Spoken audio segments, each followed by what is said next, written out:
Episode 026.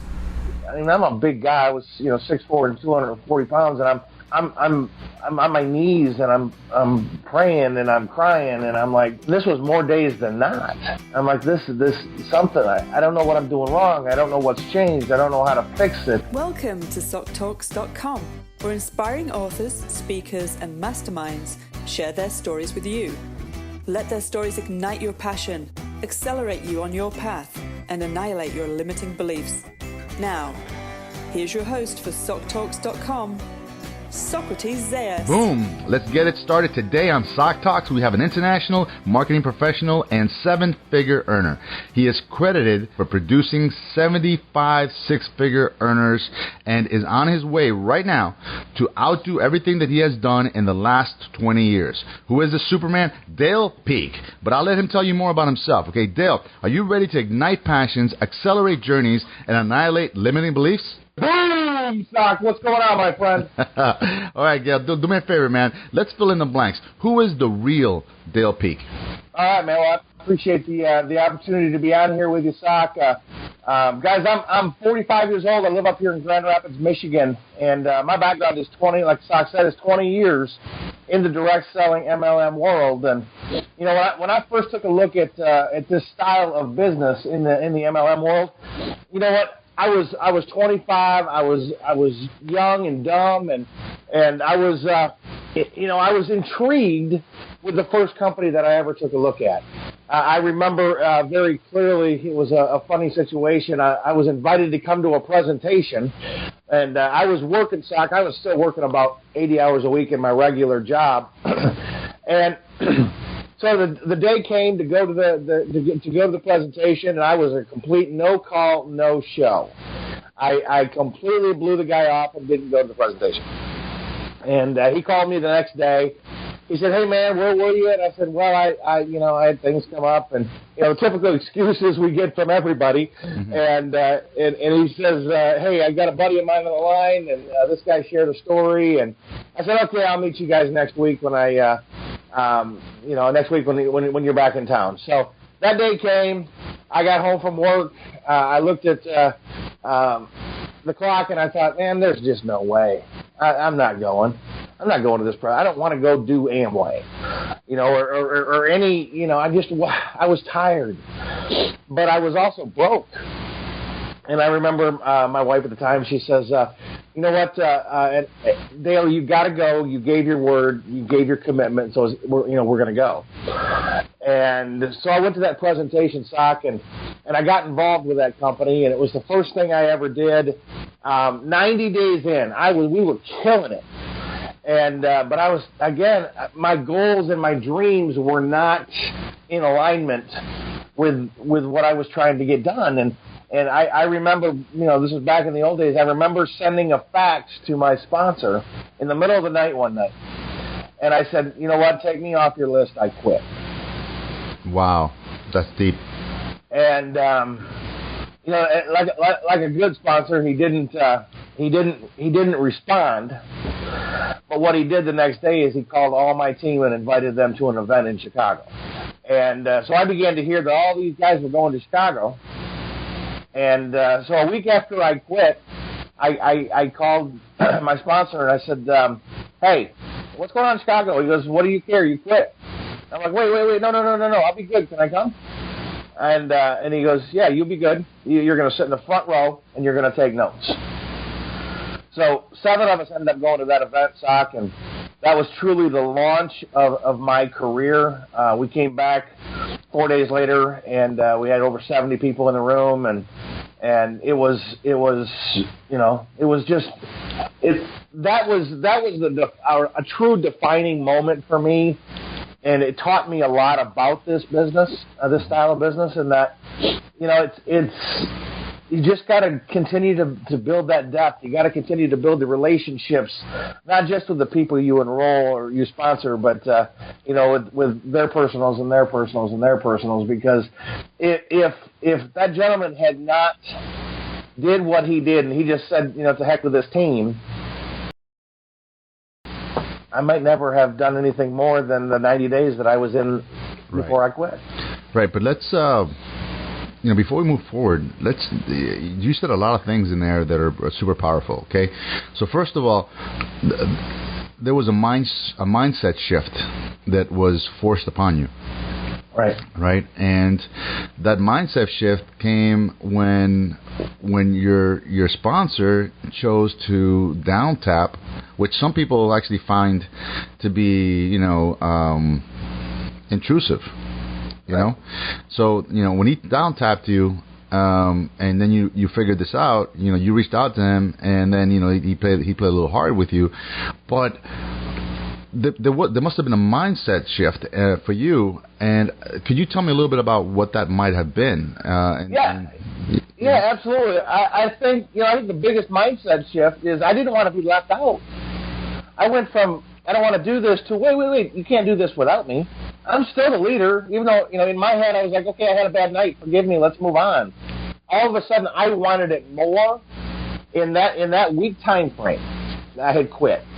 The passion inside of me to do that business and to make it work grew exponentially.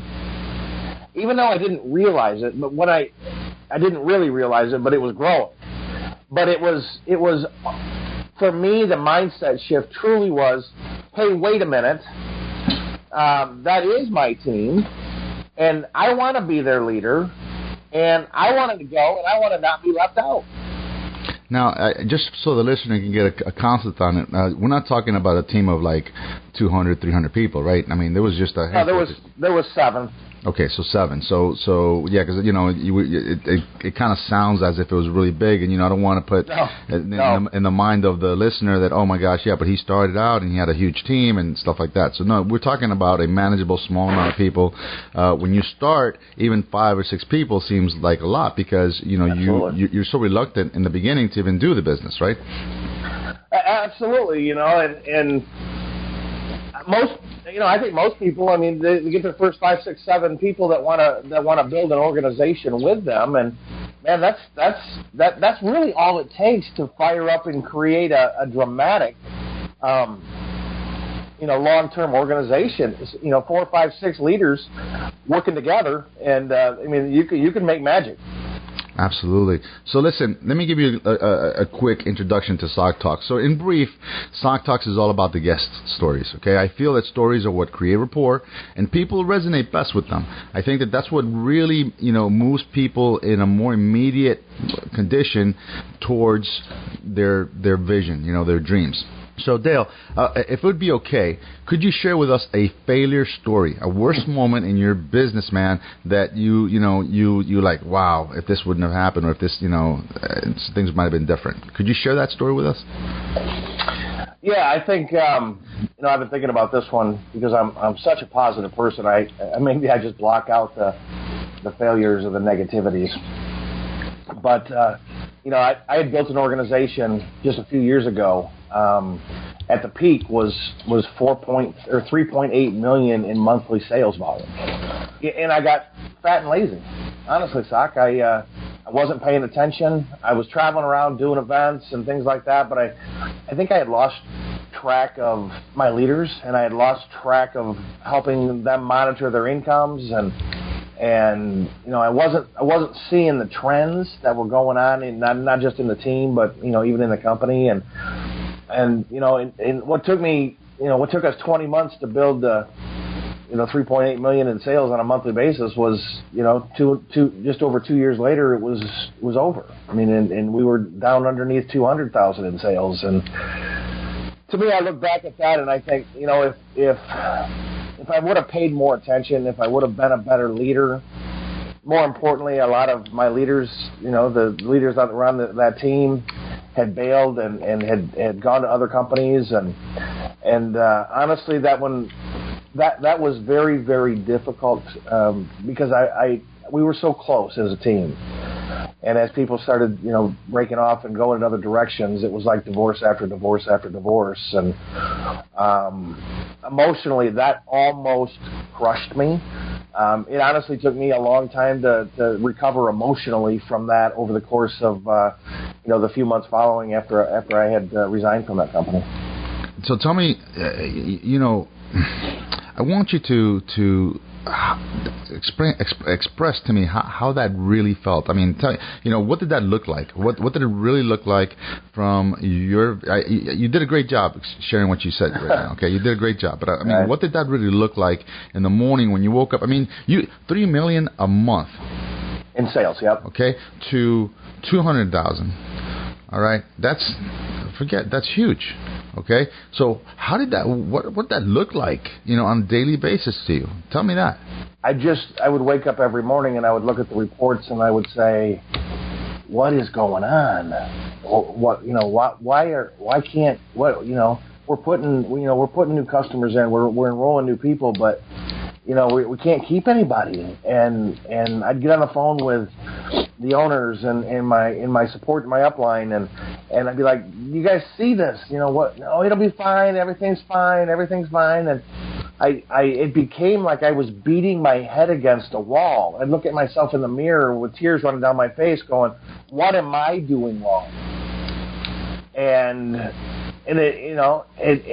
how can I fix this? But my leaders would call me and I'd tell them the world was great and and everything was perfect and I'm sure it'll all get fixed and we'll be fine and let's just keep running. And the harder we ran, the faster it went the other way. And it was Socrates. It was the most frustrating thing I have ever experienced in my life. To a place where it was like getting hit in the gut every day.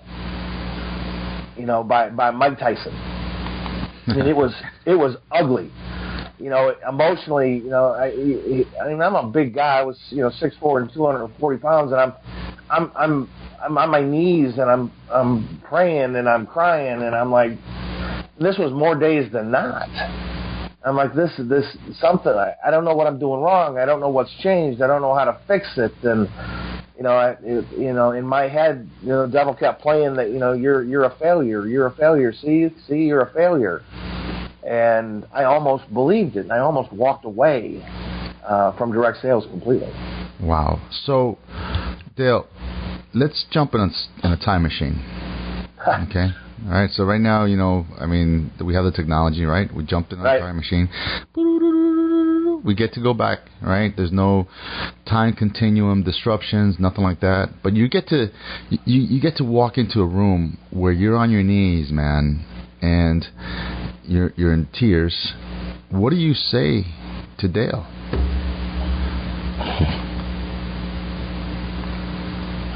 I think I would say stay on your knees and keep praying, but you're not a failure, and it's gonna be okay. You know what to do. God's got your back. And I say it all the time, but I forgot it for that stretch, and I would say, look, brother, you got to work like it depends on you, and you got to pray like it depends on God. And I'd put my arm around myself and say, you know what, kid, you know what to do. Just take a deep breath. It's going to be okay. And is that what you did? Is that what you did the next day? Is that, you went out and you went back to level one at whatever company it was that you did, and you started just tell me about that part. Yeah, I mean, I personally sponsored over 300 people in that company in 3.5 years, and I was a man on a mission, but I could never regain that momentum. And as it turned and went the other way, Sock, there was just no stopping it. I mean, I couldn't put enough in. And I think what I really learned in that situation was it really wasn't me. It was not a long-term customer play. It was a place where, we made a lot of money, but it was very difficult to keep our customers, on the product. And I think that that was the ultimate issue. It built so fast, and we had so much exposure, and then then we began to have fallout and feedback and frustrated customers, and it went away as fast as it came on. And there lies the aha moment, right? Yeah, of the failure. So, and nobody knows how much I love this industry than the Sock Talk listeners, because they know that through my frustration is why this radio show we have it today. And that frustration is based on the promise that this industry is made for creating a future, Plan B. Right? Can you agree with that? Absolutely. It's all about the residual income. It's all about that secondary piece. If you work hard enough, you can create something that's long lasting and forever, and even willable to your kids. I love that one. All the companies out there say it's willable, it's deedable. You can give it to your kids, and they can just have the income from everything you create. And that's a great concept. It is, and it is a great concept. And one of my mentors, Jim Rohn, that's why he was one of the reasons why I fell in love with this industry, because he said essentially that. He said that if you knew the value of residual income, you would eat through concrete and steel to get to it. And when I had a problem, when I had one of my failures, my biggest points in 2009, and lost everything, and regained back, stepped back into the world of the living, and realized that the only reason why my wife was able to stay in medical school was because of a residual check coming in from an industry company, I realized that I needed to create more of that residual in my life. So you hit on something that's very, very important, and I think it's a problem in the industry. And I think that the problem is that, because of passion, because of momentum, and because of the newness of something, right? There's usually a lot of growth in many companies, especially new companies in the beginning, but there's no focus on the retention part, because that's the reason we're in this industry. We're in this industry because I want 10,000 people to keep buying the one thing every month.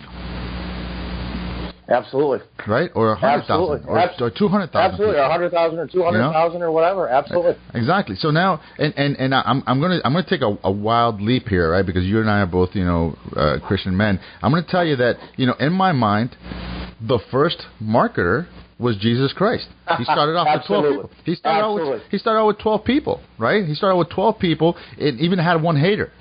Yeah. Right, which he converted later on, became one of the best marketers. In fact, the whole church was built on him. Okay, but the point I'm trying to get at is that he had a product that was consistently usable on a regular basis. There was no change. It was necessary. It was something that was easily applied on a regular basis. Right, everybody needed it. Right, everybody wanted it, and everybody got it on a regular basis. So here we are today, and it's still huge. Okay, so now, just having touched at that point there, so obviously you found the solution for you at that point was like, okay, look, listen, I'm still doing the same stuff that I've been doing, and I can't regain traction here. So you moved on to a different product, and then obviously you had some success in the next thing, and the next thing, and the next thing. Okay, so let's leave that dead horse. Let's move now to, or how I say, let's flip the script, right? And let's tell a story about that one aha moment. Share with me that one moment that's going to resonate with our listeners about the industry for you, and why you're still in the industry today. I think, Sock, it was about a year and a half ago. I had been with a couple of companies since that the last story, and I'd made some money, but I was chasing the shiny objects, the newest, latest, and greatest, and I was beyond frustrated. I was trying to figure out, I was looking through help wanted sections. I was on the internet trying to figure out how somebody who hasn't had a job in 20 years could find something he could do and make $250,000 a year. And that's really tough to find that out there. And I got a call, and I got introduced to a company, which obviously will remain nameless, but it was not shiny. It was not new. It was, one of the oldest companies in the industry. But I found that they had figured it out. They had figured it out. They had a track record that said they had a 95% reorder rate on their customer base over 30 years. And, I laughed. I'm like, there's no way. That doesn't exist. I said, the gas company doesn't have a 95% reorder rate. But the more I looked, the more I dug, the more I found, the aha moment was maybe there is a real possibility of building residual income. Maybe it's not just a pipe dream. Maybe it's not just the smoke and mirrors that so many companies have become. And so instead of chasing the shiny, I began to work with, the old dog. And I'll tell you that it's a diverse product line. It's something for everybody, and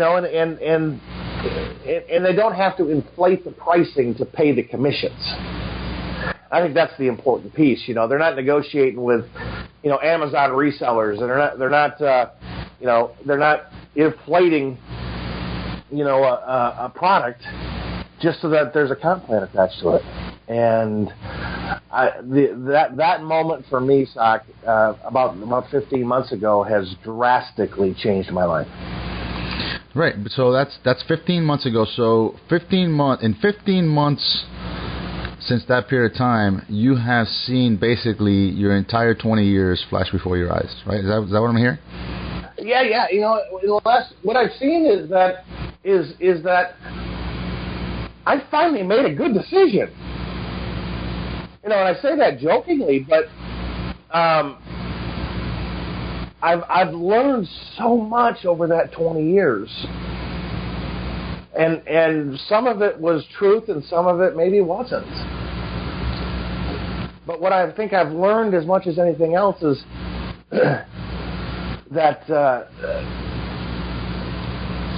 you can have everything you want when you find the right vehicle and help enough other people get what they want. There you go. That's Jim Rohn right there, and that's very powerful. Now, let's take this aha moment for a second, and like we did with the failure story. All right, help me create a 3-step process that the listener could take today, right, and they can walk away with, that will ignite their passion, accelerate them on a path, and annihilate a fear that's limiting them from having success, right? Using that aha moment. So tell me what you would tell the listener right now. Listener, do step number 1. Listener, do step number 2. Step number 1, I think, is you've got to set that goal. It doesn't matter. I mean, it does matter what vehicle you're using. But if you find a vehicle that you're passionate about, you've got to set the goal. Number 1 is nothing happens. Nothing great happens without a goal. So it doesn't have to be, hey, I'm going to make $1 million in my first 10 minutes. Maybe it's I'm just going to reach the first level of my company in the first week. Maybe it's I'm going to try to reach the second level in the second week or whatever. But you got to set that goal. The second thing I would urge you to do is whatever this appears to you as, all-out massive action. Here's what I mean. When I started with the company that I'm with now, it took me a couple of months to really get my belief right. I didn't, quote unquote, make the official move. I was, too occupied with protecting a paycheck. And so I went about 3 months of just with my toe in the water. And I made a little bit of money, and that was great. But looking back, Soc, by not starting with all-out massive action out of the gate, it probably today has cost me well over another $250,000. So number 2 in that step would be all-out massive action. It's figuring out whatever you can do it. Massive action is not cleaning off your desk. Massive action is not making sure your office is vacuumed. Massive action is, when you're driving to work, you're talking to somebody about your business. When you're at lunch, you're talking to somebody about your business. When you're on your way home, you're talking to somebody about your business. When you're after your kids go to bed, you're talking to somebody about your business. If you're truly passionate, you probably woke somebody up to talk to them about your business. And you're getting 5, 7, 10 daily contacts in, every single day for your personal recruiting time. The last thing, from an aha perspective, and I think maybe the thing that is greatest, the ball that is greatest dropped, is you have to follow up. The fortune in everything we do is follow up. Whether that's, continuing to talk to your prospects, whether it's putting them on a 3-way call with, somebody in your supporter upline, whether it's getting them another tool to look at, whether it's getting them a sample of the product, whether it's, until they tell you no, you got to stay following up over and over. And I know maybe it gets tedious. Why won't you tell me? I had an old friend that used to tell me all the time, just say, hey, look, tell me yes or tell me no, but tell me now, I got to go. But people never say no, N-O. They say, I don't know, K-N-O-W, enough information. Because if you're passionate, you're taking all-out massive action, you've got a goal, man, if they knew what you knew, they'd be doing what you're doing. Absolutely. So I think that would be the 3. Sock, if you set a goal, all-out massive action, and follow up, follow up, follow up. That's awesome, man. And that's $1 million formula that's gotten you to certain figures, and it's gotten you. And I'm looking forward to your growth in what you're doing today in a company that has a real residual plan. I mean, I can't wait to have you here again for season 3 when you can say, Sock, I have blown every year in the last 20 years away in the last 12 months. And guess what? It's nice to roll over in bed instead of rolling out of bed. So, amen. Amen, brother. It's gonna be a great. I'm foretelling it right now for season 3. Dale Peake will be on SocTalks saying that exact same thing. So listen, we're into the SocTalks showdown. This is where I shoot some random questions at you, okay, and you shoot back the first thing that pops up in your mind. Okay? All right, go for it. But first, why don't we tell my friends on the other section here of the mic listening to us, tell them where they can find Dale Peake. Find me on Facebook, Dale Peake. You can find me on Instagram. It's Dale Peake. You can find me on, and it's Peake. You can find me on Twitter. I don't use it very much. Again, it's just Dale Peake. If you just type in Dale Peake, you'll find me any place you want to find me. That's 20 years. Google did a good job. Absolutely. All right, so you ready for the showdown, my man? Let's rock. All right, so what's the best advice you ever received? Say less to more people. Do you have a mentor, and why? Absolutely. I have actually a small handful of mentors, because I think it's always important to keep yourself grounded and to be learning from people who know a whole lot more about life than you do. Okay. What do you do the first 80 minutes of your day? Have breakfast, spend some time with my dog, have my coffee, and look at reports. What's your biggest strength? I would love to say it's relationship building with my team. But?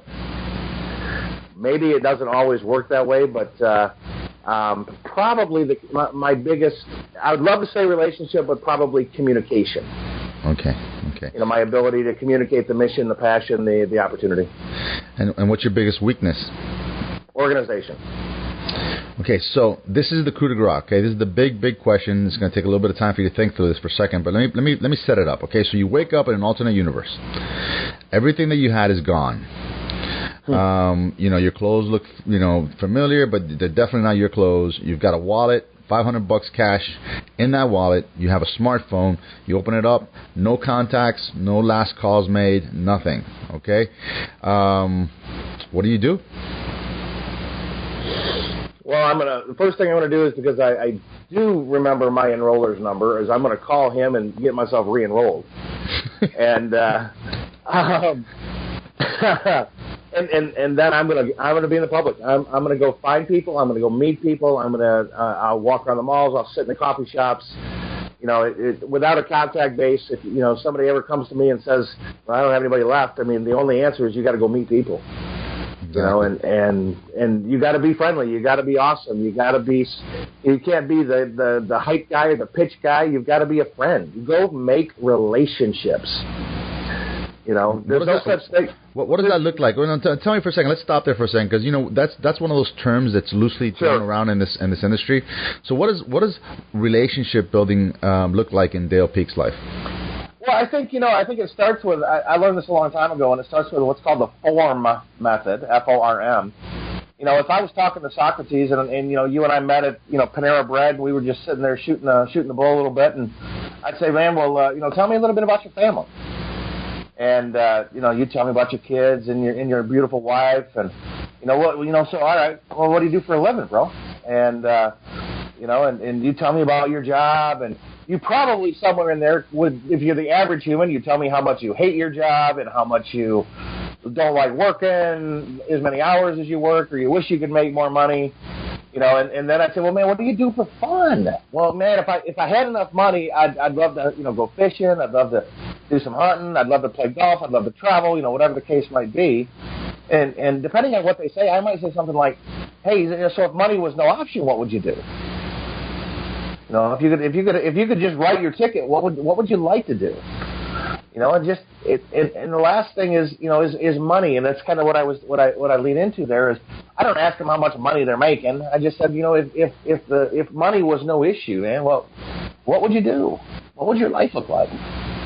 And you just get them to talk. You see, right now I just probably had a 20 to 30 minute conversation with Socrates, who I just met, and he right now thinks I might be either the coolest dude he's ever met, because all I've done is ask him questions about himself and let him just unload his love in his entire life on me, which is not common in today's world. Or he thinks I'm a complete freak, one of the two, and he'll never maintain the relationship or continue the relationship very far. And I think one of the biggest problems people have when they're prospecting is they just jump right into, hey, let me tell you about my deal. Mm-hmm. And you can't, it's you just got to make a friend. As we were done with lunch, and I said, hey, man, you got a card. People ask me all the time, Dale, can I have one of your cards? I'm going to tell you, this for me is always been $1 million feature. I do not carry business cards. I have never carried business cards, and I don't believe in business cards, but for this reason. Sock, I would say, hey, do you have a business card? I like you, or hey, I'd hand you my phone and say, hey, will you friend me on Facebook? I'd love to stay in touch and learn more about each other along the way. Mm-hmm. And so I'm going to get his card, or he's going to friend me on Facebook, and I'm going to continue to have this. We're going to, a couple of days later, I'll say, hey man, it was great having dinner with you or having lunch with you and talking the other day. How's life? What's happening? And I'll let that go. We'll have a little bit of a conversation over the course of a few days. And I might say, hey, you know what? I am expanding my business into, Miami, and I'm looking for some sharp people. Do you know anybody that'd like to make a substantial, part-time or full-time income? And just let it go from there. That way he doesn't feel like he or she doesn't feel like I just jumped on him. But I've built that relationship to where it doesn't take 90 days to build that relationship. It takes about 90 minutes, truthfully. Right. And it's something that they can say, this is easy. I can do this. Absolutely. Well, anyway, Dale, thank you so much for being on SocTalks. You are an amazing guest. I've been blessed with your presence. Thank you, fortunate to know you as a human being, and highly favored to have listened to the stuff that you shared with me and my listeners. Well, I appreciate it, Sock. What you do is amazing, and getting to know you has been a huge blessing in my life as well. And you guys if you listen to this, you got a good one to listen to. He knows what he's doing. Sock, you rock. Thank you, man. Thank you for listening to Socrates Zayas on SocTalks. Please visit us at SocTalks.com for a chance to win a $50 gift card. And don't forget to subscribe, rate, and review this podcast. Give us a great review, and Socrates will give you a personal shout out on the very next show. Boom.